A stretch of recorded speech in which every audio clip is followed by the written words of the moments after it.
être mon droit de savoir ce qui s'est passé. 14 janvier 2010. Je suis désolée de ne rien avoir posté depuis un moment, je suis un peu désintéressée de ce blog depuis que je me suis arrêtée en cherchant plus d'informations sur l'identité du propriétaire de Caldon Local 21. Cependant, il y a quelques semaines, j'ai trouvé de l'or. J'ai trouvé des réponses étonnantes du père d'un enfant que j'avais l'habitude de garder. Il habite juste en face de chez moi. Et je m'occupais de ses enfants quand ils étaient plus jeunes. Lui non plus n'a pas de travail actuellement. Il vivait près des bois à l'extérieur de Caldon, a été témoin des activités du propriétaire dans les bois. Il s'appelait Anthony Polo. Lorsqu'il vivait dans le petit bungalow à l'extérieur des bois, il s'aventurait souvent pour fumer 1 ou 2 joints de marijuana avant de retrouver son travail d'artisan du bois. Polo a décrit qu'il entendait parfois des voix d'enfants venant du plus profond des bois, ainsi qu'une lumière rougeoyante au loin. Polo m'a dit que ces événements ont commencé à la fin de 1997. Remarque, c'est à peu près au moment où la section locale 21 a commencé à être diffusée. Il est apparemment devenu ennuyé par ce qui se passait de temps en temps et est allé enquêter. Polo a ensuite décrit à quoi ressemblait toute la scène quand il est arrivé là-bas. Il y avait un groupe d'enfants, il dit environ 13-17 ans et âgés de 5 à 12 ans réunis autour d'un grand foyer avec un feu brûlant. Avec eux se trouvait un seul adulte. Polo a parlé à l'homme, remarquant son apparence inhabituelle et négligée accro au crack, ainsi que ses contractions constantes. Je lui ai demandé ce qu'il faisait dans la forêt avec des enfants. L'homme a dit qu'il était en voyage de camping, ce qu'il faisait fréquemment. Polo ne se doutant de rien, Caldon a l'un des taux de criminalité les plus bas du Canada. On est simplement resté là et leur a dit de se taire. Polo s'est alors arrêté un moment avant de me dire qu'il ne devenait jamais plus calme. En fait, parfois il entendait des chants forts des enfants dans une langue inconnue. Il n'a pas pris la peine de revoir l'homme, car il bougeait de toute façon. J'ai dit à Polo que l'homme était probablement le propriétaire de la section locale 21, mais il en doutait, car il avait entendu dire que l'homme déménageait par plusieurs autres résidents près de cette zone. Voici ce que je sais maintenant. L'homme emmenait régulièrement les enfants dans les bois pour camper. Le foyer que Polo a décrit pourrait être le trou dans lequel les corps des enfants ont été retrouvés. Les enfants que Polo a vus sont probablement ceux retrouvés morts. L'homme a déménagé dans une ville appelée Pickering, une petite ville à l'est de Toronto. Je vais en discuter avec l'ami de mon père, l'ex-flic, et voir si cela correspond à ce que la police savait sur l'homme. Je veux aussi voir s'il y a d'autres informations sur ce qui a été diffusé sur Caldon Local 21. 10 février 2010. Bonne nouvelle les gars. J'ai parlé à l'ami de mon père et il m'a révélé beaucoup d'informations.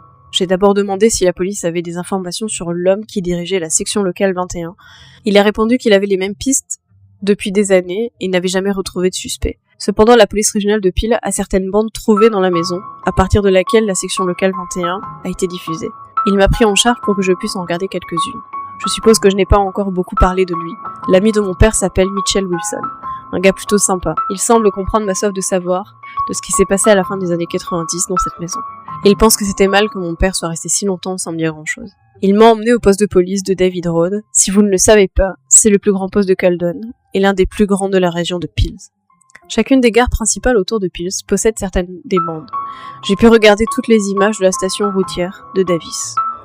Malheureusement, je n'avais pas le droit d'emporter des cassettes chez moi, pour des raisons évidentes. Peindre avec l'âme, épisode 10, les ordures jetées.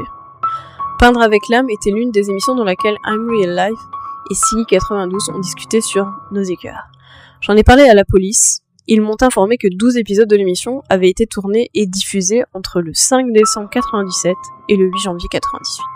Exactement comme I'm Real Life et Silly 92 l'ont écrit. L'épisode s'est ouvert avec le caméraman errant dans une forêt.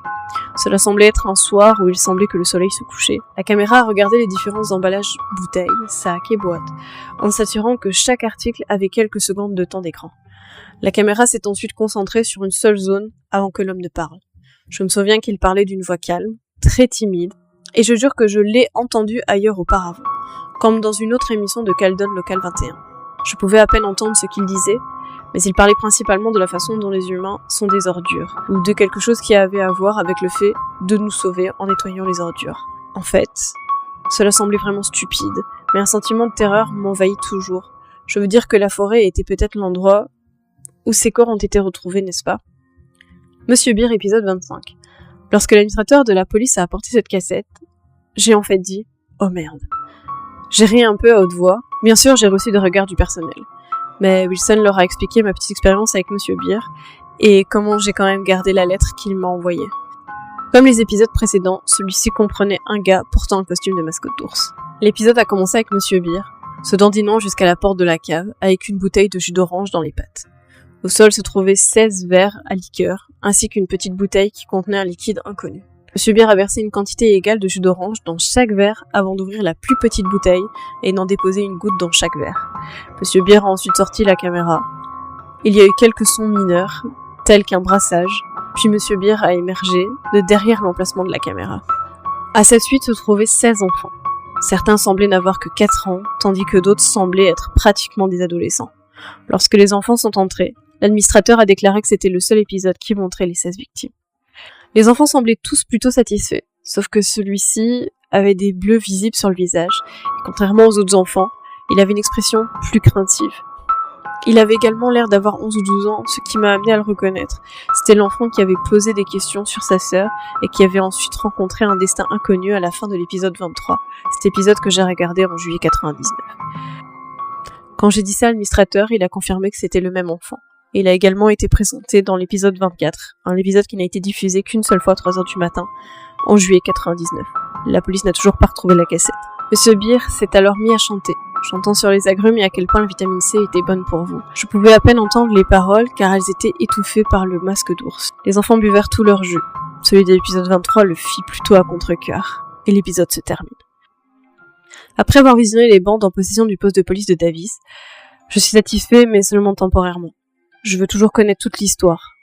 La police n'arrête pas de me raconter la même merde, sur le fait que le créateur de Caldon Local 21 est un pédophile fétichiste, ainsi qu'un apparent sectaire. Je vais signer pour l'instant, entrer d'abord à l'université et obtenir des informations plus tard. J'espère que je reviendrai sur ce blog, dès que possible. 8 mai 2010. Le mois dernier, j'ai enfin obtenu mon permis G2. En Ontario, Canada, cela vous permet de conduire une voiture seule, ainsi qu'avec quelques passagers après 6 mois. Bien sûr, j'en ai profité et je suis allée à Caldon pour un petit... conduit du dimanche. Comme je n'ai pas mis à jour ce blog depuis un moment, je me suis dit que je pourrais aussi bien visiter la maison où se trouvait la tristement célèbre chaîne de mon enfance. La maison avait l'air différente de la dernière fois que je l'ai vue en octobre. L'endroit n'était plus utilisé comme garderie et restait là abandonné. Cependant, il y avait un panneau à vendre, indiquant que quelqu'un était toujours le propriétaire, mais souhaitait s'en débarrasser. La maison abandonnée m'a rappelé des souvenirs flous, principalement du jour où mon père m'a emmené rendre visite à Monsieur Beer. Un sentiment de terreur m'envahit. Qu'est-ce qu'il est arrivé aux enfants pendant qu'ils vivaient dans cette maison? Je montais les marches jusqu'à la porte d'entrée et regardais par la fenêtre. À l'intérieur, je pouvais voir un couloir presque vide avec quelques cartons au fond.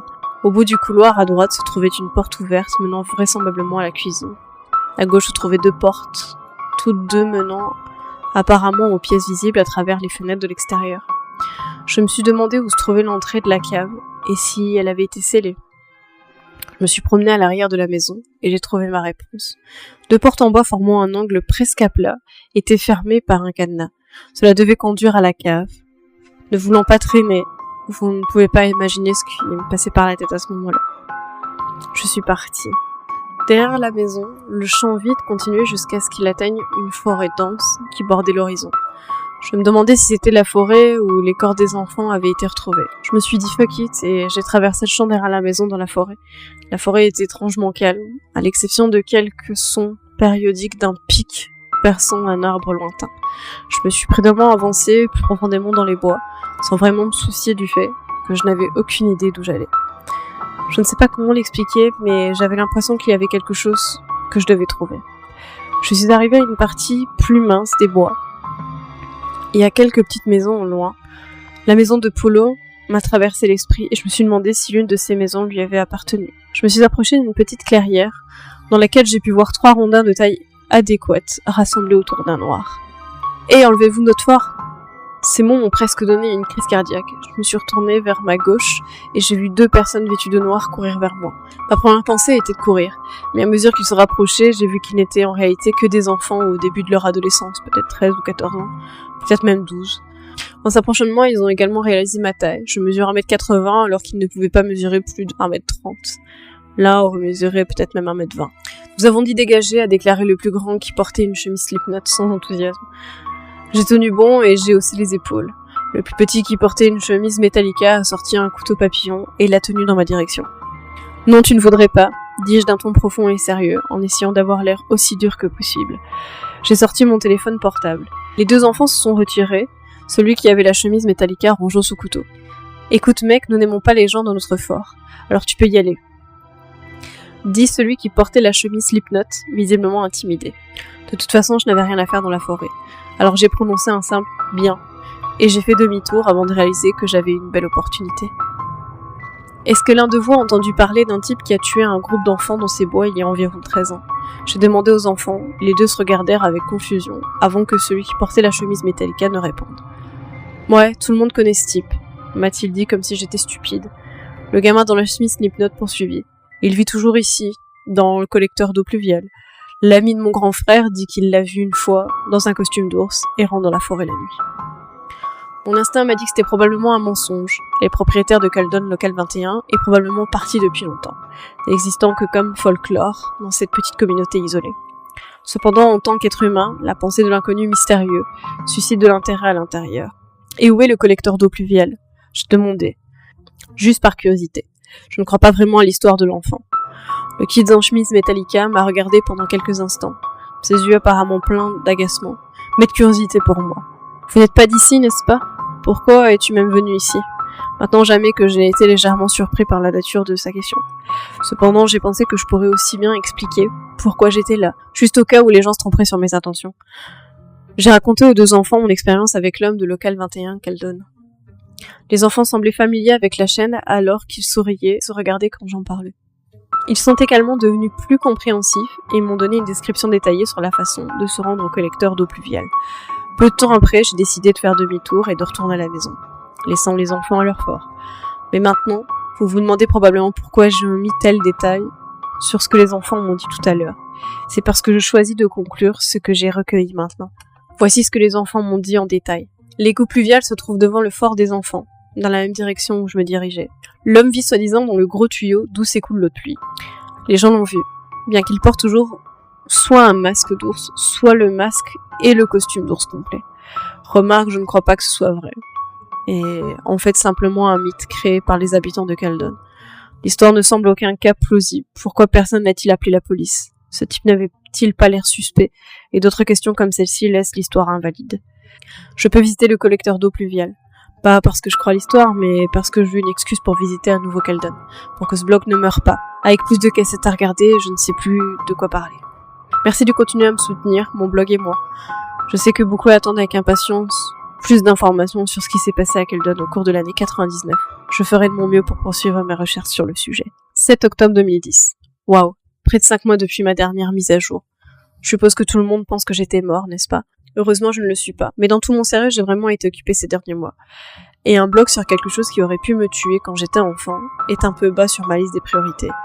À partir de maintenant, je vis à Waterloo, en Ontario, où j'étudie à l'université de Waterloo, un génie informatique. Ouais, je suis plus enthousiaste. Comme vous pouvez l'imaginer, l'ingénierie n'est plus une promenade de santé. Alors évidemment, j'ai presque oublié ce blog, mais comme vous pouvez le voir maintenant, je suis de retour. Je me suis souvenu de visiter le collecteur d'eau pluviale dont les enfants de la forêt Caldon m'avaient parlé. C'était dans une carrière entre les zones boisées, à proximité d'un marais. Malheureusement, je n'ai absolument rien trouvé, sauf pour une tortue qui s'est retirée de sa maison, intégrée dans ce qu'elle m'a vu. J'ai pris quelques photos de la pipe, que j'ai également postées. Aussi, laissez-moi vous dire que ce n'était pas un égout pluvial comme ils me l'ont dit.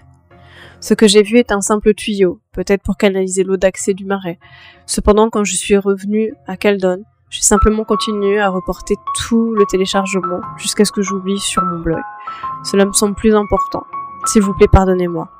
Ce n'est que récemment que je m'intéresse à nouveau à mon cas.